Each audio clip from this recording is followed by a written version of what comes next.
গাজাকে জনশূন্য করে নিজের প্রমোদরাজ্য আর পাপের নগরী বানাতে চাওয়া ধূর্ত ডোনাল্ড ট্রাম্প কায়া বদলে সাধু বনে যান হঠাৎ করেই। হুতিদের সাথে শান্তি চুক্তি আর হামাসের সাথে সমঝোতা করে আমেরিকান বন্দীকে ছাড়িয়ে নেওয়া, পাক ভারত যুদ্ধ বন্ধ এবং বিশ্বকে অবাক করে দিয়ে ইসরায়েলের সাথে সম্পর্ক ছিন্ন, এই সব অসাধ্য সাধন করে নেন চোখের পলকে। যুদ্ধ বন্ধ করতে ইশারা ইঙ্গিতে চাপ দিতে থাকেন ইসরায়েলকে। এভাবে নাটকীয়তা করে তিনি পথ ধরেন মধ্যপ্রাচ্যের। সফর করেন সৌদি আরব, কাতার আর সংযুক্ত আরব আমিরাতে। পুরো মুসলিম বিশ্বের গভীর মনোযোগ তখন কেবল আরব শাসকদের দিকে। সবার তীব্র আকাঙ্ক্ষা, এবার হয়তো তারা ট্রাম্পকে ধরে গাজার নিয়তি বদলাবেন। হয়তো এবার গাজার ওপর থেকে কেটে যাবে ঘন কালো মেঘের ছায়া, হেসে উঠবে আড়ালে থাকা স্বাধীনতার সূর্যটা। কিন্তু হায়, এ কি হল? সৌদির যুবরাজ আড়ম্বরপূর্ণ সমারোহে আজ্ঞাবহ ভৃত্যের মতো ট্রাম্পকে বরণ করে নিলেন। $600 বিলিয়ন বিনিয়োগ উপহার দিলেন। কত খোশগল্প হল তাদের। ট্রাম্প প্রশংসায় ভাসালেন যুবরাজকে। লজ্জায় যুবরাজের মাথা নিচু হয়ে গেল, কিন্তু গাজার কথা কিছুই বললেন না। কথা ছিল রিয়াদের সম্মেলনে ট্রাম্প ফিলিস্তিনকে স্বাধীন বলে ঘোষণা দেবেন। ঘোষণা তো দিলেনই না, উল্টো ইসরায়েলের স্বীকৃতি চাইলেন যুবরাজের কাছে। এরপর ট্রাম্প উড়াল দিলেন কাতারের উদ্দেশ্যে।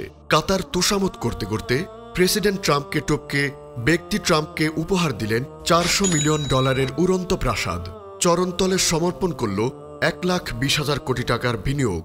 ট্রাম্পের মনোরঞ্জন করতে করতে গাজার কথা মনেই পড়ল না কাতার আমিরের। সম্পদের পাহাড় পেরিয়ে ট্রাম্প গেলেন আরব আমিরাতে।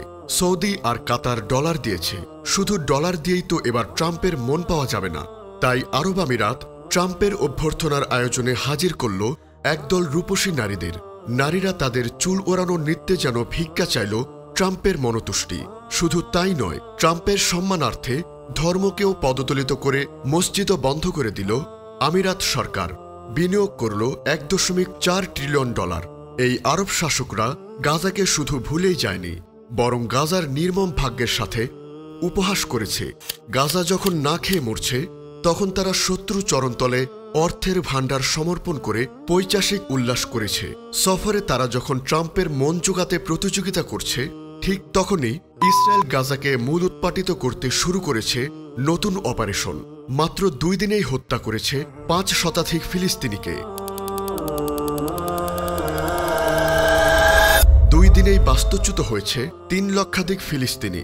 এভাবেই আরব শাসকরা আত্মপরিচয় ও আত্মমর্যাদা ভুলে গাজাকে ঠেলে দিয়েছে ধ্বংসের মুখে।